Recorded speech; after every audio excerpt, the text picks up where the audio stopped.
Out here, every choice matters.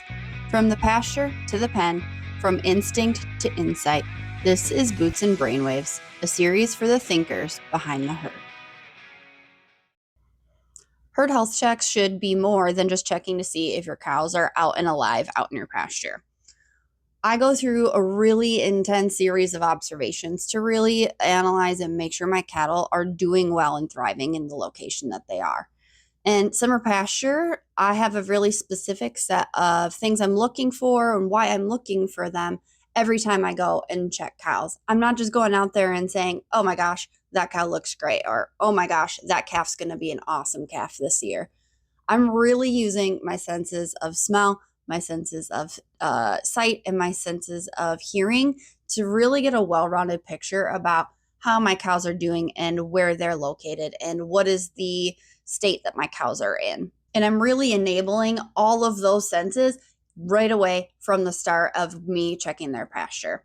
This happens as soon as I get to the gate and every step after that. So I'm going to walk you through what it is that I do and why I go through all of these specific steps and how I use them to inform my decision making out in pasture as I'm observing my herd.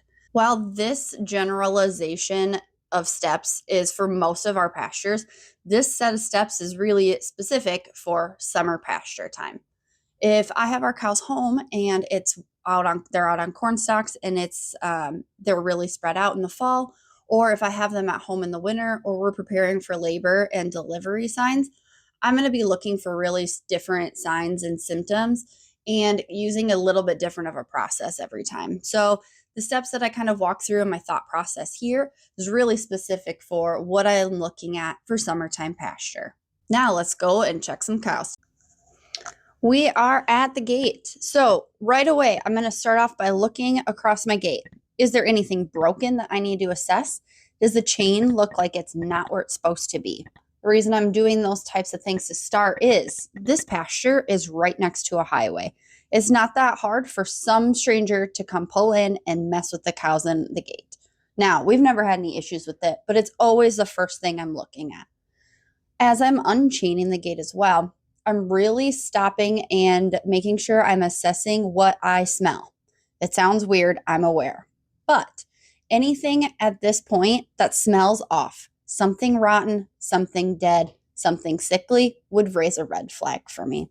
And here at the pasture, our drinker is right next to the gate. So it's easy to do a quick swing by, check to make sure that the water's clean, clear, and not running over. Here, I'm going to drive through and I'm going to park and turn the four-wheeler off. The reason I'm doing that is I'm really giving myself time to stop and hear what's going on around me. Some things that I might be listening for are sounds of distress in cows, maybe a calf or cow bellowing, or where are they located? So could this cow or calf that's bellowing be in the wrong spot? I'm also listening for my fencer ticking. I'm listening for any predatory sounds. I might hear an abnormal sound of a coyote or a dog, potentially even trespassers. So those are all things that I'm assessing by sound. As I drive through the gate, I will go in, park, turn off the four-wheeler to do my kind of sound assessment, and then I'm going to close the gate and latch it every time. The reason I do that is because I don't want to have to worry about if my cows are going to escape behind me. It's one thing off of my mental plate. Even though you can see here, there's no cows that are close by. They're going to be way far away from this gate. I don't have to close it if I don't want to, but I'm closing it so that way if I have to fix a fence or I have to doctor up a cow while I'm out there, it's one less thing on my plate to have to worry about later. At our pastures here, we have fencers to make sure that the hot wire is keeping our cattle in place. So right here is our fencer to keep our hot wires on. I'm going to check to make sure it's clicking, that our light is flashing. And then because it's right here at the start of the pasture, I'm going to check and make sure there's a spark coming off. So I'm using our pliers and touching that metal, making sure there's a snap for our fence. If I know immediately at this point that there is no snap, there is no spark, our electric fencer is off or wrong or not working, or something's wrong with our fence, that has immediately changed my priority. Instead of doing a herd check, I'm going to go find our herd and make sure they're in where they're supposed to be. And then I'm immediately figuring out what's wrong with my fence.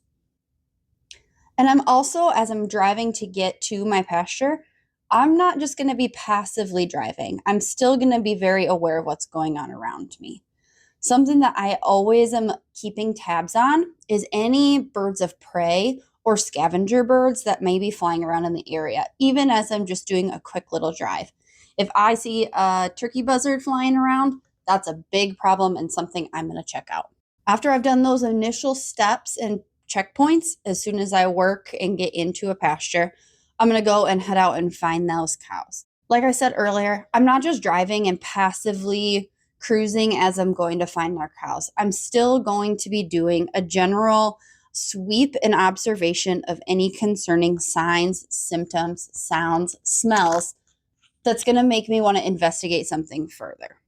Now I'm off to find my cows and do a herd assessment and do a supply assessment.